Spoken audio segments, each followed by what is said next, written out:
Welcome back. हम last topic प्रारंभ कर रहे हैं, नाइट्रोजन और नाइट्रोजन चक्र। ऑक्सीजन की तरह ही इसमें इसकी सामान्य प्रकृति, नाइट्रोजन चक्र, नाइट्रोजन का स्थिरीकरण और नाइट्रोजन का विभिन्न रासायनिक अभिक्रियाओं में किस तरीके से पार्टिसिपेट करता है, क्या प्रकृति है और नाइट्रोजन स्वयं किस किस प्रक्रिया के रूप में रहती है, उसकी सामान्य जानकारी और लास्ट में नाइट्रोजन चक्र के साथ इस टॉपिक को हम कंप्लीट करेंगे। छोटा सा टॉपिक है, जल्दी कंप्लीट हो जाएगा। हम टॉपिक स्टार्ट कर रहे हैं नाइट्रोजन व नाइट्रोजन चक्र, नाइट्रोजन साइकिल। ये एज इट इज़ आपके सिलेबस में दिया गया पार्ट है। सबसे पहले तो इसकी स्थिति देखें, नाइट्रोजन आवर्त सारणी में कहाँ पर स्थित होता है। तो आवर्त सारणी के वर्ग संख्या 15 का ये प्रथम सदस्य है। जैसे ऑक्सीजन आवर्त सारणी की वर्ग संख्या 16 का प्रथम सदस्य है, तो ये 15 का प्रथम सदस्य होता है। इस वर्ग के तत्व क्या कहलाते हैं, ये इंपॉर्टेंट है। जैसे 16वें वर्ग के ऑक्सीजन परिवार के सदस्यों को हम कैल्कोजन या अयस्क निर्माता कहते हैं, ऐसे ही 15वें वर्ग के नाइट्रोजन परिवार के सभी सदस्यों को हम निक्टोजन या निकोजन कहते हैं। और निकोजन का मीनिंग क्या है, उसका अर्थ क्या है? उसका अर्थ है धूम्र उत्पन्न करने वाले, धुआं उत्पन्न करने वाले यौगिकों को हम निक्टोजन या PNICTOGEN कहते हैं। निक्टोजन या शॉर्ट में निकोजन लिखा जाता है। खोजकर्ता का नाम अर्थात नाइट्रोजन की खोज किसके द्वारा की गई है? डेनियल रदरफोर्ड के द्वारा। रदरफोर्ड परमाणु मॉडल आपने पढ़ा है, तो वहाँ डेनियल रदरफोर्ड के द्वारा नाइट्रोजन की खोज की गई है और इसका नामकरण किया गया है जीन एंटोनी चैपल के द्वारा। जीन एंटोनी चैपल के द्वारा नामकरण, खोज है डेनियल रदरफोर्ड के द्वारा की गई है। नाम आपको ध्यान में रखने हैं। नेक्स्ट हम ले रहे हैं, दो नाइट्रोजन परमाणु आपस में 3 बंध से जुड़े हैं, जिसमें एक बंध सिग्मा बंध है और बाकी 2 बंध कैसे हैं? पाई बंध है। अतः इसका बंध क्रम कितना होता है? 3। दो नाइट्रोजन परमाणुओं के मध्य की बंध लंबाई कितनी है? 109.8 पिकोमीटर। जैसे ऑक्सीजन में 121 पिकोमीटर थी, ये उससे कम है क्योंकि ट्रिपल बॉन्ड है तो परमाणु और नज़दीक आ जाते हैं, और ये 109.8 पिकोमीटर के बराबर है। इसका मेल्टिंग पॉइंट अगर देखें तो 63.5 केल्विन है, जबकि बॉइलिंग पॉइंट ये हम पहले ले चुके हैं 77 केल्विन या क्वथनांक 77 केल्विन के बराबर होता है, जिसमें क्वथनांक का क्रम हमने लिया था नाइट्रोजन, ऑर्गन और तीसरे नंबर पर आता है ऑक्सीजन, जिसमें ऑक्सीजन का क्वथनांक तीनों में सबसे अधिक होता है। इसी तरीके से नाइट्रोजन यहाँ पर बात कर रहे हैं, नाइट्रोजन रंगहीन, गंधहीन, स्वादहीन, अक्रिय गैस है, जबकि ऑक्सीजन कैसी थी? रंगहीन, गंधहीन, स्वादहीन थी लेकिन सक्रिय गैस थी, जबकि नाइट्रोजन क्या है? अक्रिय गैस है। और ये खासियत इसकी है और इसी वजह से वायुमंडल के अंदर ऑक्सीजन की सक्रियता को ये नियंत्रित करती है। तो अक्रियता के कारण ये ऑक्सीजन की सक्रियता को नियंत्रित करती है, इसलिए कहीं पर भी हम यदि आग लगा देते हैं तो वहाँ पर ईंधन खत्म होने के बाद आग अपने आप रुक जाती है। लेकिन यदि नाइट्रोजन वहाँ पर वायुमंडल में नहीं हो तो आग एक बार लगा दी जाए तो वो कभी नहीं बुझेगी, क्योंकि ऑक्सीजन जब तक खत्म नहीं होगी तब तक आग चलती ही रहेगी। और इसीलिए कहा जाता है कि नाइट्रोजन की अक्रियता के कारण ही यहाँ पर हम जीवित अवस्था में उपस्थित हैं। ऑक्सीकरण प्रक्रिया नियंत्रित अवस्था में होती है। कई बार आपने देखा होगा जंगलों में लगने वाली आग आसानी से नहीं बुझती। उसका रीज़न ये है कि जंगलों में ऑक्सीजन प्रकाश संश्लेषण की क्रिया के द्वारा इतनी ज़्यादा मात्रा में होती है कि वहाँ पर यदि आग लग जाती है तो लंबे समय तक बनी रहती है। नाइट्रोजन की वहाँ पर कमी होती है, इसलिए उसका नियंत्रण आसानी से नहीं हो पाता, इसलिए ये लंबे समय तक लगी हुई रहती है। तो जंगल की आग आसानी से इसलिए नहीं बुझ रही क्योंकि वहाँ नाइट्रोजन की मात्रा थोड़ी कम रहती है और ऑक्सीजन की मात्रा सामान्य से थोड़ी अधिक होती। तो इसी तरीके से नाइट्रोजन संयुक्त अवस्था में ही पाई जाती है वायुमंडल में और मुक्त अवस्था में भी पाई जाती है। संयुक्त अवस्था में ये, मुक्त अवस्था में तो N2 सबसे अधिक 78.1% आयतनात्मक रूप में ये वायुमंडल में उपस्थित है, जबकि संयुक्त अवस्था में ये पोटेशियम नाइट्रेट, सोडियम नाइट्रेट और अमोनियम लवणों के रूप में उपस्थित रहती है, जिसमें पोटेशियम नाइट्रेट को हम कहते हैं इंडियन सॉल्ट पीटर और NaNO3 सोडियम नाइट्रेट को हम कहते हैं Chile saltpetre. Chile saltpetre, sodium nitrate, potassium nitrate को हम इंडियन सॉल्ट पीटर या भारतीय शोरा और इसको चिली शोरा के नाम से प्रदर्शित करते हैं, जबकि अमोनियम लवणों के रूप में भी नाइट्रोजन प्रकृति में विद्यमान रहती है। अब है नाइट्रोजन गैस या N2 का निर्माण कैसे करते हैं, तो उसके लिए कुछ रासायनिक अभिक्रियाएं दे रखी है, आप ध्यान से देखें। पहली है अमोनियम क्लोराइड अर्थात नौसादर, अमोनियम क्लोराइड को हम क्या कहते हैं, नौसादर। नौसादर की सोडियम नाइट्राइट से अभिक्रिया करने पर क्या बनता है, अमोनियम नाइट्राइट, और यही अमोनियम नाइट्राइट फिर गर्म करने पर नाइट्रोजन गैस निर्मित करता है। तो अमोनियम नाइट्राइट, ये कई बार प्रश्न पूछा गया है, नाम आप ध्यान रखना, अमोनियम नाइट्राइट, नाइट्राइट सूत्र होगा NH4 और NO2, अमोनियम नाइट्राइट। यहां पर आप देखें तो 4 हाइड्रोजन 2 ऑक्सीजन है, तो ये जल में परिवर्तित हो जाएगी, बाकी बचे 2 नाइट्रोजन आपस में N2 में बदल जाते हैं। इसी तरीके से जल और नाइट्रोजन गैस बनती है। इसी तरीके से अगर हम नेक्स्ट बात करते हैं तो ये है अमोनिया की कैल्शियम ऑक्सीक्लोराइड, या कह सकते हैं कैल्शियम क्लोरो हाइपोक्लोराइट, जिसको कि ब्लीचिंग पाउडर कहा जाता है या विरंजक चूर्ण कहते हैं। तो यहाँ पर हम ब्लीचिंग पाउडर या विरंजक चूर्ण कौन सा है, ये विरंजक चूर्ण है। तो अमोनिया और विरंजक चूर्ण की अभिक्रिया से भी नाइट्रोजन गैस प्राप्त की जाती है। तो विरंजक चूर्ण कौन सा है, CaOCl2, और इसी को हम नाम देते हैं calcium chloro hypochlorite, calcium chloro hypochlorite. इसका नाम भी पहले आ चुका है, अभी इसलिए मैं दोबारा नहीं बता रहा हूँ। नेक्स्ट है अमोनिया और क्यूप्रिक ऑक्साइड CuO जो दिया गया है, इनकी अभिक्रिया से भी नाइट्रोजन गैस प्राप्त होती है, जिसमें धातु और जल भी निर्मित होता है। तो इस तरीके से हम इस नाइट्रोजन को बनाने के लिए पहली विधि अमोनियम नाइट्राइट, दूसरी अमोनिया की ब्लीचिंग पाउडर से अभिक्रिया, तीसरी अमोनिया की क्यूप्रिक ऑक्साइड से अभिक्रिया से नाइट्रोजन बनाते हैं। वायुमंडलीय गैसों में नाइट्रोजन पृथक करने के लिए हम वापिस वही प्रक्रिया प्रभाजी आसवन विधि का उपयोग करते हैं, और प्रथम प्रभाज के रूप में नाइट्रोजन प्राप्त होती है। द्वितीय प्रभाज के रूप में गैसों से, वायुमंडलीय गैसों से कौन सी गैस प्राप्त होती है, ऑर्गन प्राप्त होती है, और तीसरे नंबर पे जो द्रव बचता है जो कि ऑक्सीजन के रूप में होता है। तो इस तरीके से आधिक्य में औद्योगिक रूप से अगर गैसों में नाइट्रोजन, ऑर्गन और ऑक्सीजन प्राप्त करनी हो तो प्रभाजी आसवन विधि के द्वारा वायुमंडल से हम इन गैसों को पृथक करते हैं।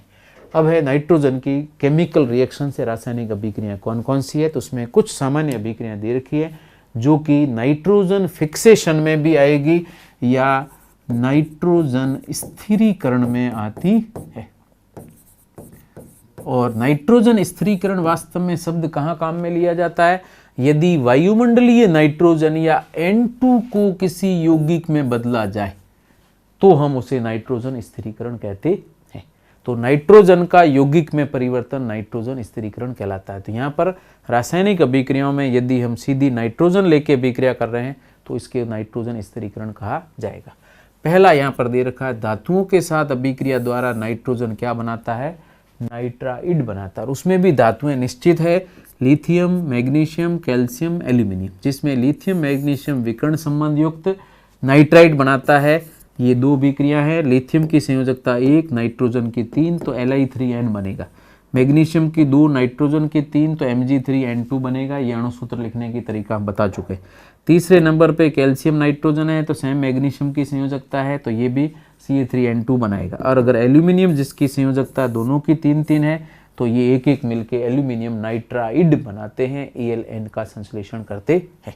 और अगर यदि धातुओं के साथ अभिक्रिया की जाए तो ये तो हो गए धातु जिसमें लिथियम, मैग्नीशियम, एल्यूमिनियम और कैल्शियम नाइट्रोजन के साथ अभिक्रिया करके नाइट्राइड बनाते हैं। और यदि धातुओं की बात की जाए तो ये अलग अलग यौगिक बनाते हैं, जिसमें 2 यौगिक बहुत ही इंपॉर्टेंट है, जिसमें पहला है वायुमंडलीय नाइट्रोजन वायुमंडलीय ऑक्सीजन से अभिक्रिया करके NO जो कि उदासीन ऑक्साइड है, नाइट्रिक ऑक्साइड है, उसका निर्माण करता है। अस्थायी होता है, ऑक्सीजन से पुनः अभिक्रिया करके NO2 में परिवर्तित हो जाता है जो कि भूरे रंग की गैस है।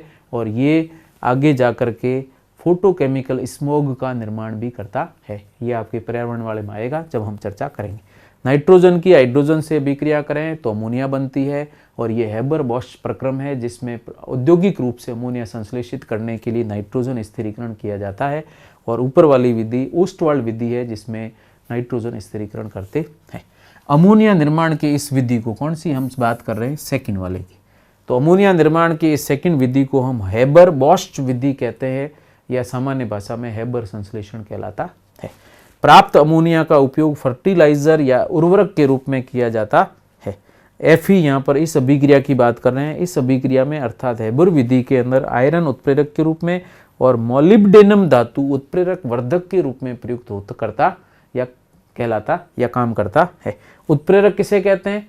ऐसे पदार्थ जो रासायनिक अभिक्रिया में भाग लेकर उसकी गति को परिवर्तित करते हैं और उत्पाद संश्लेषण की दर को बदलते हैं, उनको तो कहते हैं उत्प्रेरक।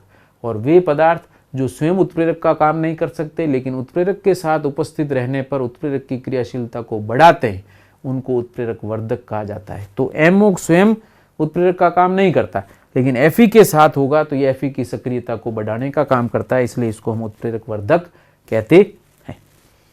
अगली बात करते हैं, सबसे इम्पोर्टेंट प्रक्रिया है और इसके ऊपर न्यूमेरिकल भी आपको एग्जाम में पूछा जा चुका है और ये इम्पोर्टेंट एग्जामों में कई बार पूछा गया है। तो कैल्शियम कार्बाइड CaC2 की नाइट्रोजन से अभिक्रिया करें तो CaCN2 और कोक बनता है और इसमें CaC2 को तो कैल्शियम कार्बाइड और इसकी नाइट्रोजन से अभिक्रिया से बने यौगिक को कहते हैं कैल्शियम साइनेमाइड और इसी का दूसरा नाम है नाइट्रोलीम और इसी नाइट्रोलीम का उपयोग उर्वरक के रूप में किया जाता है। और उर्वरक के रूप में यदि इसको काम में लिया जाए तो यह उर्वरक जल से अभिक्रिया करके कैल्शियम कार्बोनेट और अमोनिया बनाता है। और इसके ऊपर आपको न्यूमेरिकल प्रॉब्लम भी मैंने पूछ रखी है और वो भी इम्पोर्टेंट है, ध्यान रखना। संख्यात्मक प्रश्न किसी भी रिएक्शन से पूछे जा सकते हैं। इस रिएक्शन को याद करने के लिए इसको संतुलित रिएक्शन करें।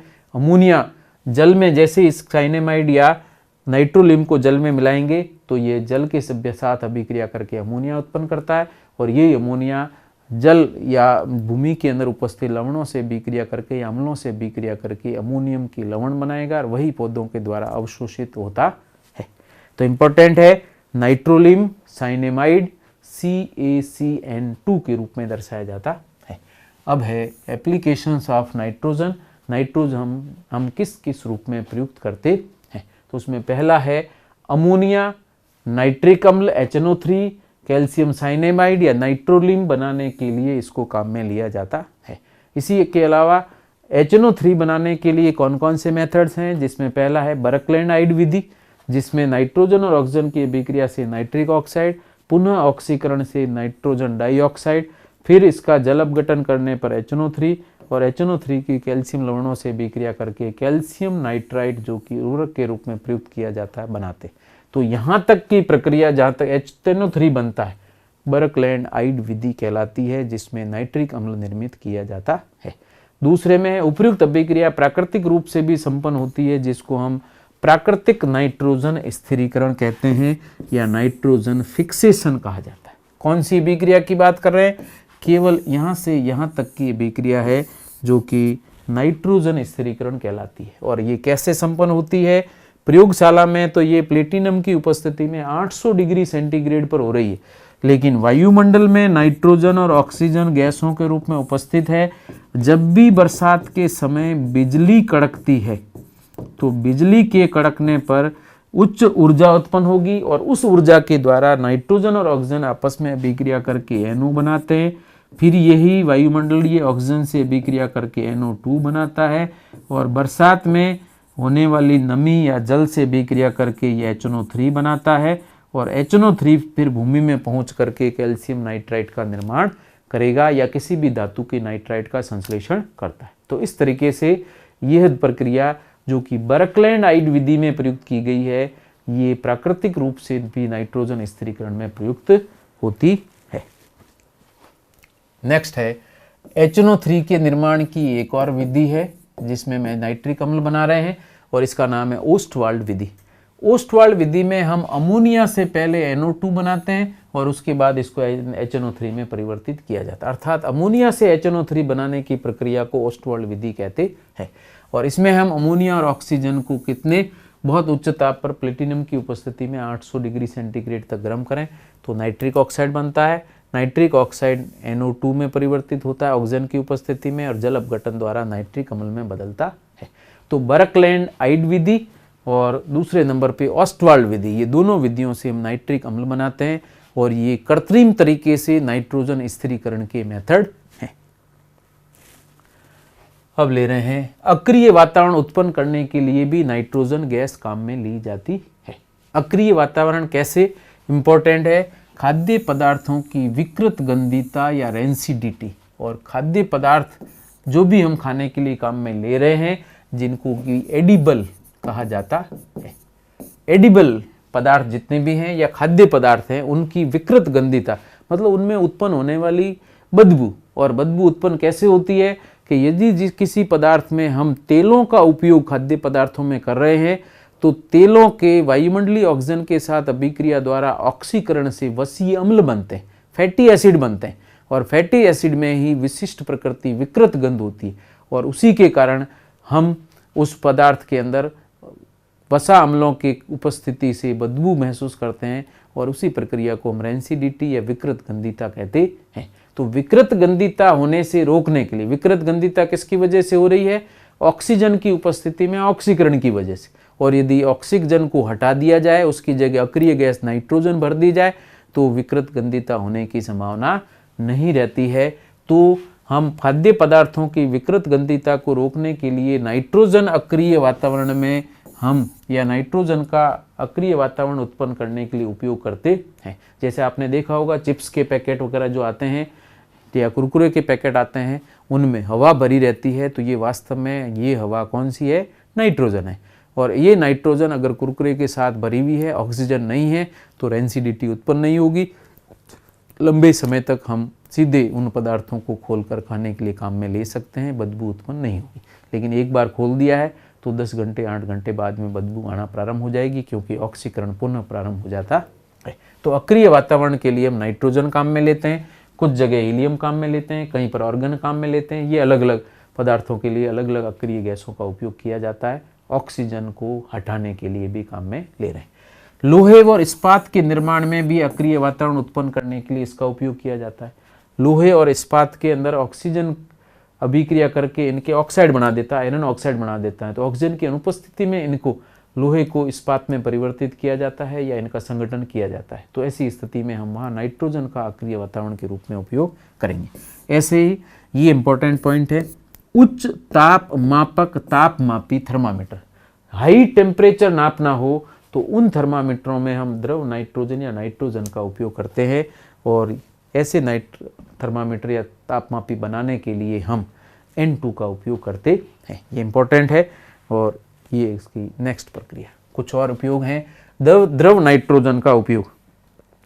कौन सी नाइट्रोजन काम में ले रहे हैं? लिक्विड नाइट्रोजन या द्रव नाइट्रोजन का उपयोग कार्बनिक स्पेसिमेन या सैंपल को सुरक्षित रखने में किया जाता है। तो ऑर्गेनिक सैंपल है, जैसे बॉडी के कोई अंग हैं, उनको सुरक्षित रखने के लिए हम द्रव नाइट्रोजन का उपयोग करते हैं, जिसमें सुरक्षित रखने के लिए नाइट्रोजन का उपयोग परिरक्षक के रूप में किया जाता है। जैसे डीएनए सैंपल को सुरक्षित रखने के लिए, कृत्रिम गर्भाधान हेतु वीर्य को संरक्षण करने के लिए, सुरक्षित रखने के लिए, और क्रायो सर्जरी में भी हम द्रव नाइट्रोजन का उपयोग अति न्यून ताप पर सर्जरी के लिए किया जाता है।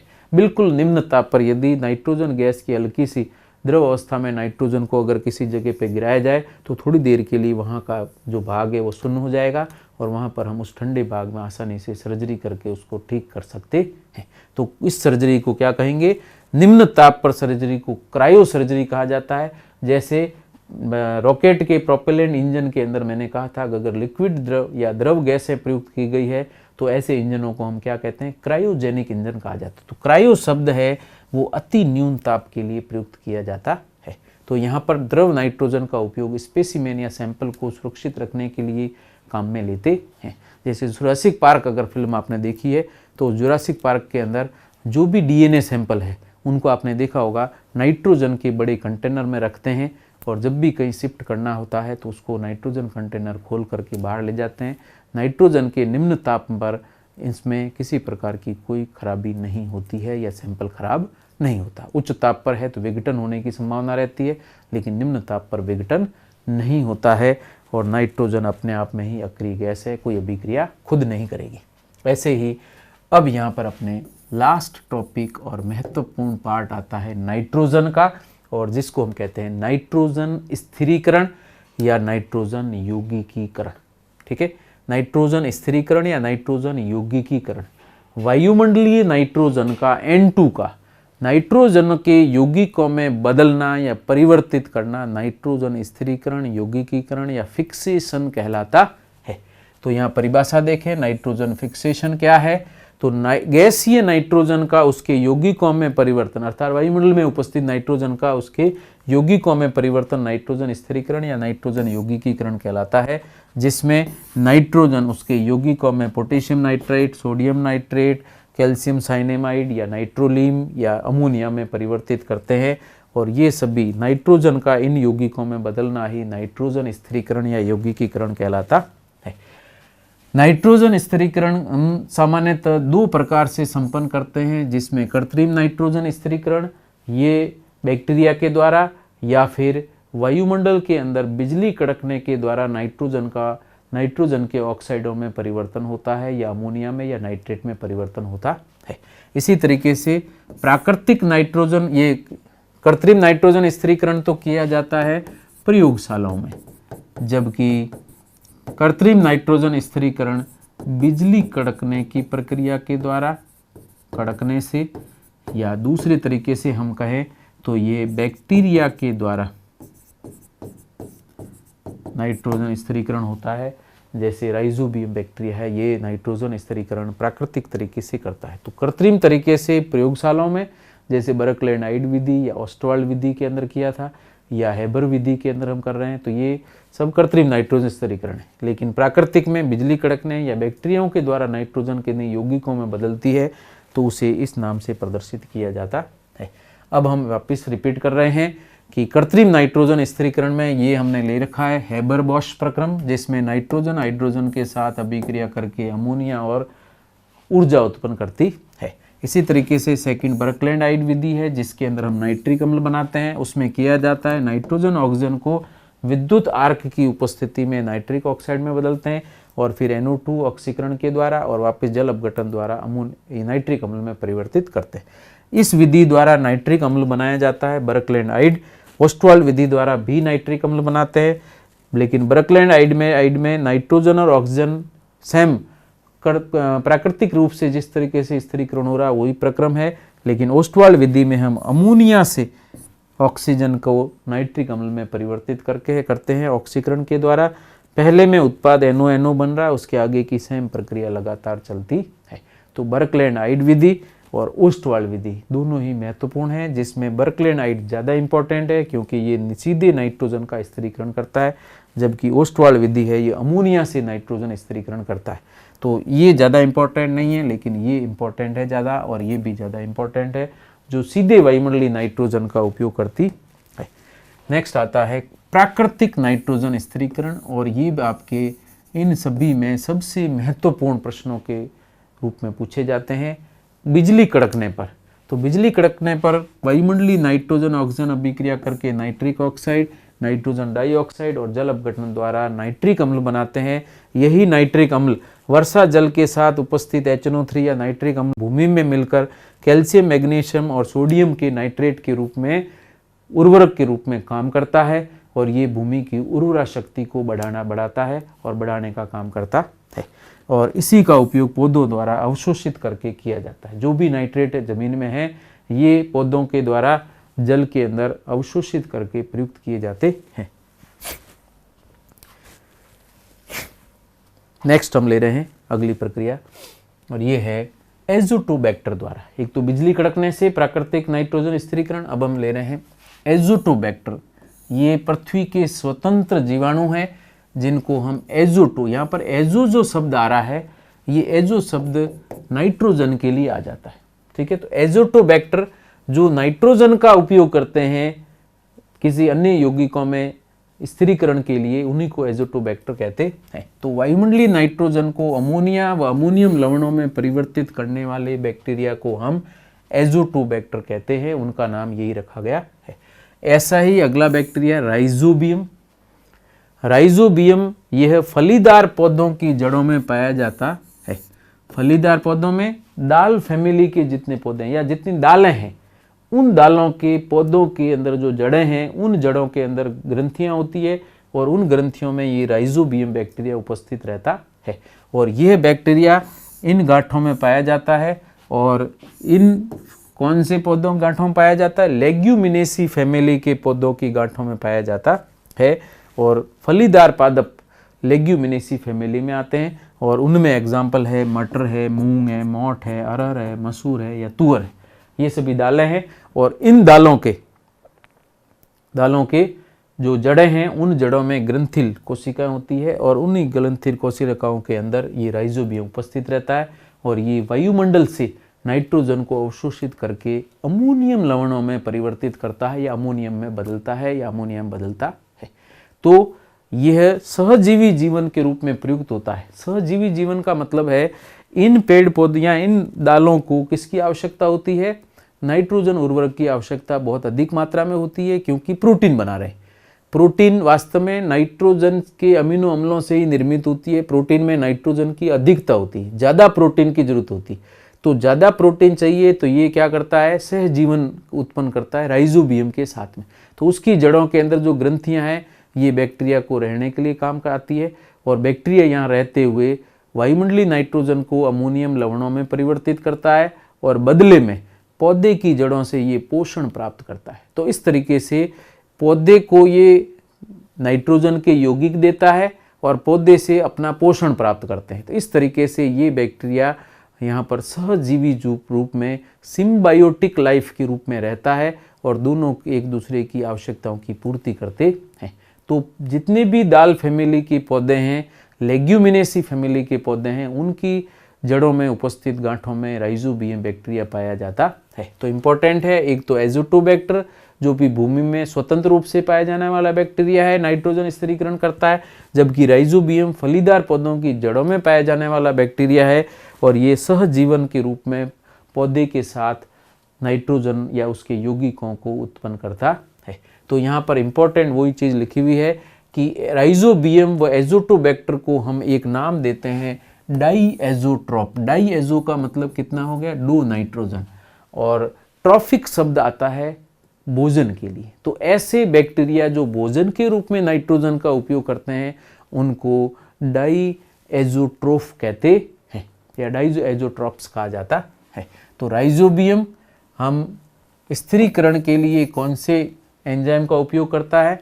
तो राइजोबियम अमोनिया, ये नाइट्रोजन जो वायुमंडलीय नाइट्रोजन है उसको नाइट्रोजिनेज एंजाइम द्वारा किस में बदलता है? अमोनियम लवण में बदलता है। ये ध्यान रखना है कि वायुमंडलीय नाइट्रोजन, ठीक है, कौन से बैक्टीरिया के द्वारा? राइजोबियम के द्वारा। कौन सा एंजाइम प्रयुक्त करता है? नाइट्रोजिनेज। तो नाइट्रोजिनेज एंजाइम है, उस नाइट्रोजिनेज एंजाइम की उपस्थिति में राइजोबियम बैक्टीरिया नाइट्रोजन को किस में बदलता है? अमोनियम में परिवर्तित करता है। और यही अमोनियम पौधों के लिए खाद का काम या उर्वरक का काम करती है। तो राइजोबियम फलीदार पादप का सहजीवी है या सिम्बायोटिक है और सहजीवी जीवन के रूप में या सिम्बायोटिक लाइफ के रूप में उपस्थित रहता है। क्या काम करता है? राइजोबियम पादप को क्या देता है? अमोनियम लवण उपलब्ध कराता है और बदले में पौधे से एमिनो एसिड और प्रोटीन या कह सकते हैं खाद्य प्राप्त करता है, पोषण प्राप्त करता है और इसी को हम सहजीवन कहते हैं। तो दोनों साथ साथ जिंदा रह रहे हैं, एक दूसरे पर निर्भर है, ऐसी प्रक्रिया को सहजीवन या सिम्बायोटिक लाइफ कहा जाता है। अब हम ले रहे हैं टॉपिक का लास्ट पार्ट है नाइट्रोजन चक्र और इसी को हम कहते हैं बायो जियोकेमिकल या जैव भू रासायनिक चक्र कहा जाता है। जो बायो मतलब जंतुओं के शरीर से होते हुए, भू अर्थात भूमि से होते हुए, केमिकल एक दूसरे में ट्रांसफर होते हैं, तो इसको कहा जाता है बायो जियो केमिकल साइकिल। और नाइट्रोजन की साइकिल सबसे अहम और महत्वपूर्ण साइकिल है। और इसमें हम पढ़ेंगे क्या? वायुमंडल में स्वतंत्र नाइट्रोजन का यौगिकीकरण कैसे होता है, ये यौगिक अलग अलग रूपों से होते हुए पुनः वायुमंडल में कैसे पहुंचते हैं, ये पूरी प्रक्रिया ही नाइट्रोजन चक्र कहलाती है। तो उसको हमने सरलतम रूप में यहाँ प्रदर्शित किया है। आप देखें, सबसे पहले यहाँ पर वायुमंडलीय नाइट्रोजन दी गई है जो कि N2 के रूप में उपस्थित है। यहाँ से 3 एरो निकल रहे हैं, 3 तीर निकल रहे हैं और ये तीनों तीर यहाँ पे क्या क्या काम कर रहे हैं? पहला तीर बिजली के कड़कने पर या तड़ित द्वारा इस नाइट्रोजन को किस में बदला जाता है, नाइट्रोजन के ऑक्साइड में, नाइट्रिक ऑक्साइड में, फिर नाइट्रिक ऑक्साइड नाइट्रोजन डाइऑक्साइड में, फिर ये जल से विक्रिया करके नाइट्रेट आयनों का निर्माण करता है, ये NO3- के रूप में निर्मित होता है। तो ये नाइट्रेट में परिवर्तित करेगा, फिर जमीन में पहुंच करके ये धातुओं के नाइट्रेट, चाहे वो कैल्शियम हो, मैग्नीशियम हो, सोडियम के नाइट्रेट के रूप में परिवर्तित हो जाता है। तो पहला लाइन यहाँ से यहाँ खत्म हो गई। सेकंड वाले में एक लाइन यहाँ से यहाँ वापस आ रही है, उसमें भी नाइट्रेट बन रहे हैं। तो यहाँ पर नाइट्रोजन स्थिरीकारी जीवाणु या सहजीवी जीवाणु जो दिए गए हैं, ये वैसे वास्तविक प्रक्रिया नहीं है, क्योंकि यहाँ पर एजोटोबैक्टर इस रूप में काम करता है, लेकिन राइजोबियम जो दिया गया है ये इस कृत्रिम तरीके वाले के साथ में अगर हम जोड़ें तो ये यहाँ पर अमोनियम लवण का निर्माण करता है। तो एजोटोबैक्टर तो यहाँ पर नाइट्रोजन स्थिरीकरण जीवाणु एजोटोबैक्टर है, ये तो नाइट्रेट में नाइट्रोजन को बदल देता है। लेकिन अगर मैं राइजोबियम लेता हूँ जो कि सहजीवी जीवाणु है, ये जीवाणु उस वायुमंडलीय नाइट्रोजन को अमोनियम में परिवर्तित करता है, और अमोनियम चूंकि यहाँ पर दिया गया है तो अमोनियम में परिवर्तित होकर यहाँ आ जाता है या NH3 अमोनिया में बदलता है। इसके अलावा यहाँ आने के बाद यहीं से प्रारंभ किया, तीनों तीर आ गए, 2 इधर आ गए, तीसरा वाला कृत्रिम तरीके से आ रहा है। तो कृत्रिम विधि के अंदर हम क्या कर रहे हैं, कृत्रिम विधि में जैसे बर्कलैंड विधि है या हैबर-बॉश प्रक्रम है या ओस्टवाल्ड प्रक्रम है, वैसे ओस्टवाल्ड नहीं लेते, केवल ये 2 ही बर्कलैंड और हैबर-बॉश प्रक्रम लिया जाता है। उसमें कृत्रिम तरीके से हम नाइट्रेट और अमोनियम का संश्लेषण करते हैं, और इस तरीके से ये तरीका लास्ट में यहाँ पर अमोनियम के रूप में प्राप्त हो जाता है, सेकंड नाइट्रेट, और फर्स्ट वाले में भी नाइट्रेट काम में आ रहा है। उसके बाद में नाइट्रेट का उपयोग अधिकतर पौधों के द्वारा जमीन में जड़ों से जल के साथ घुलित अवस्था में अवशोषित करके किया जाता है। अधिकतर पौधों में ये नाइट्रेट पहुंच जाता है, और यही नाइट्रेट नाइट्रोजन के रूप में, जो नाइट्रोजन है ये नाइट्रोजन प्रोटीन के रूप में पौधों में संग्रहित होती है या पौधों के शरीर का निर्माण करने का काम करती है, और ये पौधों के भोजन के रूप में उपयोग द्वारा जंतुओं के शरीर में जाती है, और जंतु फिर अपघटित हो जाते हैं, मृत हो जाते हैं। तो अमोनियाकरण या लवणीकरण बैक्टीरिया के द्वारा ये सीधे के सीधे किस में पहुंच जाते हैं, अमोनीकरण जीवाणु अपघटन में प्रयुक्त किए जाते हैं। तो जंतुओं के पौधों के मृत होने से, ये आपके लाइन दी गई है, पौधे मृत हो जाएं और जंतु अगर मृत हो जाएं, या कृत्रिम तरीके से सीधी जो प्रक्रिया आ रही है जिसमें अमोनियम बन रहा है, तो ये सभी तीनों ही आगे अपघटक जीवाणुओं के द्वारा, जिसमें अमोनीकरण जीवाणु है या लवणीकरण जीवाणु है, ये सभी मिल करके भूमि में वापस इन सभी नाइट्रोजन को पहुंचा देते हैं। भूमि में पहुंची हुई नाइट्रोजन अब वापस ऊपर कैसे जा रही, तो यहाँ पर यहाँ से यहाँ तक का प्रोसेस जियोस या बायोटिक हो गया, अर्थात जैव चक्र के रूप में आ जाता है। जियो के अंदर अर्थात भूमि तक पहुंच गया है, अब भूमि से वापस कहाँ जाना है, वायुमंडल में। तो भूमि से वायुमंडल में जाने के 2 रास्ते दिए हुए हैं। पहले में तो आप देखें, अपघटन के बाद में अमोनिया बनता है, तो कुछ पौधे उस अमोनिया को लेते हैं, उन जंतुओं के द्वारा जंतुओं में पहुंचते हैं और उधर से वापस लौट जाते हैं, या कुछ पौधे मृत होने से सीधे अपघटित हो जाते हैं। तो एक सेकंड स्टेप अमोनिया ग्रहण करने वाले पादपों के द्वारा भी एक सिंपल साइकिल यहाँ पर निर्मित होती। इसके अलावा 2 लाइनें और चल रही। पहली लाइन चल रही है यहाँ से, जिसमें लिखा है नाइट्रोसोमोनास बैक्टीरिया है, ये नाइट्रीकारी बैक्टीरिया है, और नाइट्रीकारक नाइट्रोसोमोनास बैक्टीरिया इन अमोनियम जो अपघटित हो चुके हैं या अमोनिया जो निर्मित हुआ है, इसको नाइट्राइट में बदलते हैं या NO2 में माइनस में परिवर्तित करते हैं। इनको कहा जाता है नाइट्रीकारक बैक्टीरिया, जिसका नाम है नाइट्रोसोमोनास। फिर नाइट्रीकारक बैक्टीरिया ने नाइट्राइट बनाए हैं, फिर ये नाइट्राइट वापस नाइट्रोबैक्टर बैक्टीरिया के द्वारा वापस नाइट्रेट में बदलते हैं। तो ये नाइट्रेट वापस रिसाइकल हो जाते हैं, भूमि में ही बने, भूमि में ही प्रयुक्त हो जाते हैं।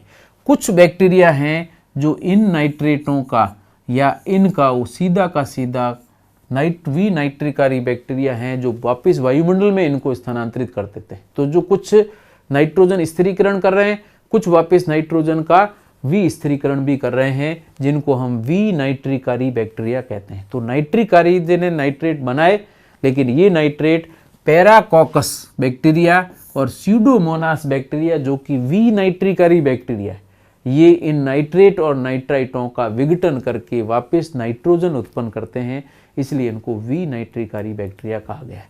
इधर वाले बैक्टीरिया को नाइट्रिकारी बैक्टीरिया या नाइट्रोजन के उत्पादन करने वाले, नाइट्रेट बनाने वाले नाइट्रिकारी बैक्टीरिया कहलाते हैं, और उनको तोड़ने वाले हैं विनाइट्रिकारी बैक्टीरिया। विनाइट्रिकारी में पैराकॉकस और स्यूडोमोनास दो इंपॉर्टेंट बैक्टीरिया आपको ध्यान में रखने हैं। और अंतिम लाइन बचती है कि यहाँ पर जो अमोनियाकरण जीवाणु है ये मुक्त अमोनिया के रूप में वायुमंडल के अंदर अमोनिया को भी स्थानांतरित कर देते हैं। तो वायुमंडल में अमोनिया के रूप में और N2 के रूप में नाइट्रोजन पहुंचती है। वायुमंडल में अमोनिया है तो बरसात के साथ में ये वापस गुलित अवस्था में जमीन पर पहुंच जाती है अमोनीकरण प्रक्रिया के द्वारा, और नहीं तो ये नाइट्रोजन 3 तरीके से भूमि तक पहुंचती है, पौधों से होते हुए या प्रत्यक्ष रूप से पहुंचती है। तो इसमें इंपॉर्टेंट नाम कौन कौन से हैं? एक तो विनाइट्रिकारी बैक्टीरिया, पैराकॉकस, स्यूडोमोनास। दूसरे एजोटोबैक्टर जो कि वायुमंडलीय नाइट्रोजन को नाइट्रेट में बदलता है। दूसरा राइजोबियम, ये एजोटोबैक्टर तो स्वतंत्र बैक्टीरिया है, कहीं इस भूमि में पाया जाता है, जबकि राइजोबियम केवल फलीदार पौधों की जड़ों में पाया जाता है और ये वायुमंडलीय नाइट्रोजन को अमोनियम में बदलता है। तीसरे प्रकार के हैं यहाँ पर अमोनीकरण बैक्टीरिया जो वायुमंडलीय नाइट्रोजन को सीधे अमोनिया में बदलते हैं, जिसमें राइजोबियम इसका एक एग्जाम्पल है।